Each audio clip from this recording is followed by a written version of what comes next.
اللہ کے محبوب کا ایک فرمان سنیے، ہر دین کی ایک الگ شناخت ہوتی ہے، الگ پہچان ہوتی ہے، ہر دین کا ایک تشخص ہوتا ہے جس سے وہ دین پہچانا جاتا ہے۔ فرمایا اسلام کا تشخص حیا ہے۔ اب مجھے یہ بتائیے، ہر وہ رسم، ہر وہ طرز زندگی جو اسلام کے اس مزاج سے ٹکراتی ہو تو عملی طور پہ ہمیں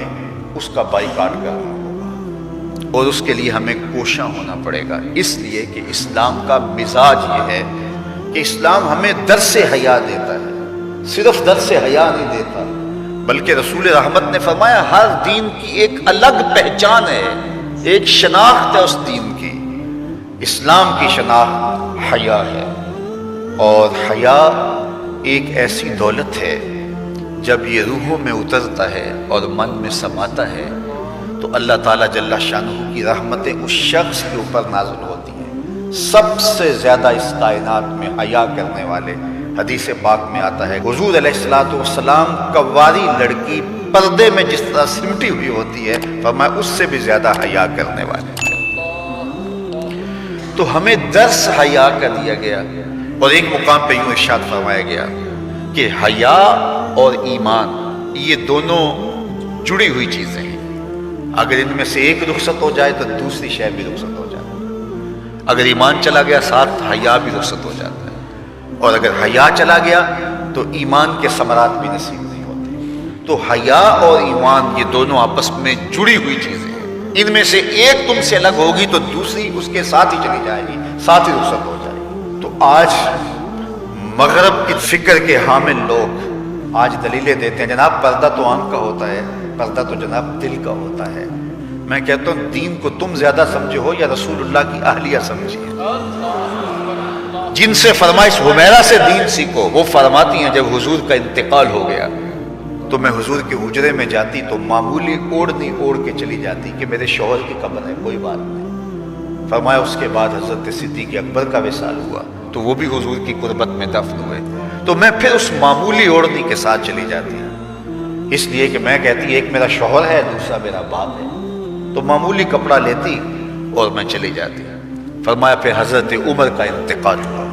اور وہ بھی ساتھ دفن ہوئے۔ حضرت عائشہ رضی اللہ تعالیٰ عنہ فرماتی ہیں کہ واللہ ما دخلت الا وانا مشدودۃ علی صوبی حیاء من عمر،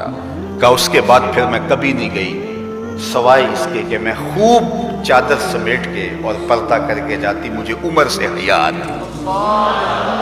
تو جو قبر میں اتر چکے ہیں ام المومنین تو اس سے بھی حیا کرتی ہیں اور اپنے کو سمیٹ لیتی ہیں، تو کیا رسول اللہ صلی اللہ علیہ وآلہ وسلم پر وہی جس خاتون کی آغوش میں اترتی رہی ہے ان سے زیادہ بھی کوئی دین جانے گا، ان سے زیادہ بھی کوئی سمجھدار ہو سکے گا؟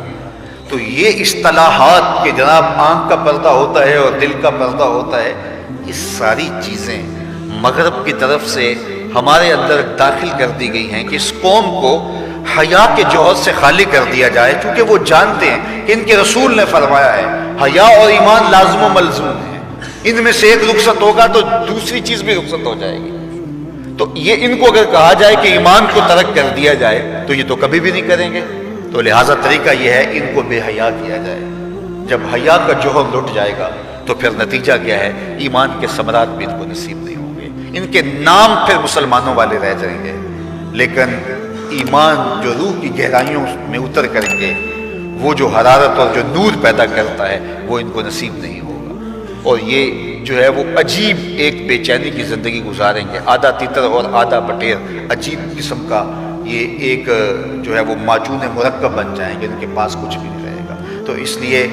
ایک ہی بات ہوگی، اس چمن میں پیروے بلبل ہو یا تلویز گل، یا سراپا نالا بن جا یا نوا پیدا کر۔ تو آج دنیا کے اوپر ہم رسوا جو ہو رہے ہیں تو اس کا سبب یہ ہے کہ ہم آدھے تیتر اور آدھے بٹیر ہیں۔ علامہ اقبال نے جب شکوے کی زبان کھولی تو لہجہ بڑا تلخ ہو گیا، لیکن جب جواب آیا تو سارا نشہ اتر گیا۔ جب شکوہ ہوا تو لہجہ یہ تھا کہ تیرے کعبے کو جبینوں سے بسایا ہم نے، نوع انسانی کو غلامی سے چھڑایا ہم نے، تیرے قرآن کو سینوں سے لگایا ہم نے، پھر بھی ہم سے گلہ ہے کہ وفادار نہیں،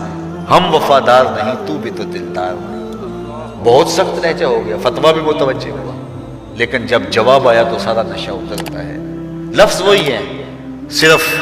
صیغہ بدلتا ہے۔ اب آواز ادھر سے آ رہی ہے، صفائے دہر سے باطل کو مٹایا کس نے، نو انسانی کو غلامی سے چھڑایا کس نے،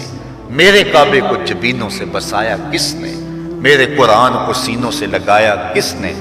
تھے تو آبا وہ تمہارے ہی مگر تم کیا ہو، ہاتھ پہ ہاتھ دھرے منتظر فردا ہو، ہر کوئی مست مئے ذوق تن آسانی ہے، تم مسلمان ہو یہ انداز مسلمانی ہے،